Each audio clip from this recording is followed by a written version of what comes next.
आलं तुम्ही काय करणार आहे ते सांगा, पण खालच्या पातळीवरती येऊन जर मतदारसंघामध्ये आरोप करतात स्टेजवर जाऊन तुझ्या कानपट्टीचा बाज घेतल्याशिवाय राहणार नाही, एवढं आव्हान मी त्यांना आपल्या कधीच्या वाटवातून वचन उपस्थित जबाबदारी या ठिकाणी देतो. परंतु काही आता मतदारसंघामध्ये दिलीप बापूने सांगितल्याप्रमाणे काही छत्र्या आता आपल्या जिल्ह्यामध्ये उभ्याला सुरुवात झाली. कुठेतरी कार्यक्रम घ्यायचा, कुठेतरी शासनाची मदत येताना पाहायची आणि आंदोलन करायची. यांचे धंदे काही लोकांनी या ठिकाणी सुरू केले.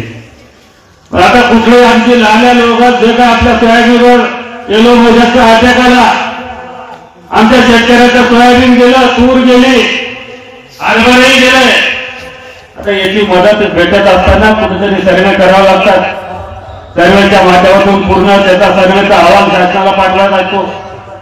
सर्वेचा अहवाल करत असताना गावातील सर्वे नंतर तहसीलकडे प्रस्ताव द्यावा लागतो. तहसीलचा जिल्हा स्तरावर, जिल्हा स्तरावर शासनाला, विभागीय स्तरावर आणि नंतर शासनाला तो प्रस्ताव जातो.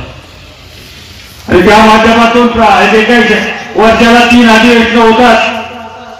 शासनाचं जे आपल्या शेतकरी बांधवाचं जे नुकसान होतं त्याच्यावरती शासनाच्या बजेटच्या माध्यमातून तरतूद करावी लागते, पैसा उपलब्ध करावा लागतो आणि नंतर शासनाची मदत आपल्या खात्यामध्ये या ठिकाणी पडायला सुरुवात होते. आता कुठेतरी लाल्या रोगाची मदत मिळाली पाहिजे, कुठेतरी कापसाला, सोयाबीनला भाव मिळाला पाहिजे. अशा प्रकारच्या वल्गना करून काही या ठिकाणचा एक काहीतरी कार्यक्रम झाला. त्यांनी सांगितलं त्या नालायकाला माझं एकच म्हणणं, तू कसा भाव देणार आहे? 10,000 15,000 तू समजून सांग. केवळ लोकांना पैशानं सोपं असतं, परंतु खरंच या लोकांच्या सुखदुःखात जाऊन त्याच्या आधी अडचणी जाणून घेऊन त्याच्यावरती मार्ग काढणं कठीण असतं. भाषणात बोलायचं काही बोलू शकतो, परंतु बाबा शरद जोशी गेला, नंतर तो आपला राजू शेट्टी गेला, तोही खासदार होता. आणि यांनी या शेतकरी संघटनेच्या कुठला याचा पक्ष स्वाभिमानी, लाज वाटा पाहिजे. स्वाभिमानी म्हणताना त्याला निवड आपल्या लोकांच्या भरोश्यावर मी दुकानदारी चालवतो.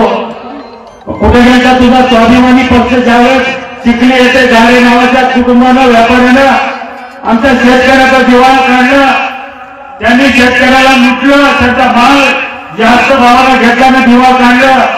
तुझ्या बायकोने त्या वकीलपत्रावरती कशी सही केली त्याची लाज वाटत आहे. आणि केवळ आपल्या शेतकऱ्याचं प्रेम दाखवायचं. आता का ती काय वकील बाई ती काय कळत नव्हतं? दोन्ही बाजू नेतेगिरी करायची. परंतु खास करून आता मी आजच्या सभेच्या माध्यमातून त्यांना जाहीर आव्हान आहे, आणि वैयक्तिक स्वरूपाचे, राजकीय स्वरूपाचे आरोप करा. जे काय आलं तुम्ही काय करणार आहे ते सांगा, पण खालच्या पातळीवरती येऊन जर मतदारसंघामध्ये आरोप करतात स्टेजवर जाऊन तुझ्या कानपट्टीचा बाज घेतल्याशिवाय राहणार नाही, एवढं आव्हान मी त्यांना आपल्या कधीच्या वाटवातून. काय जर आपल्याला बोलला होता तो काय करू शकता तुम्ही माहित आहे. आपल्या राज्याचा मंत्री सरपंचही बरेच होते, आपल्या सर्कलमध्ये दिसत होता. असं की शिवसेना शिंदे गटाचे आमदार डॉक्टर संजय रायमुलकर आणि विद्यमान खासदार प्रतापराव जाधव यांच्या पायाखालची वाळू सरकलेली आहे.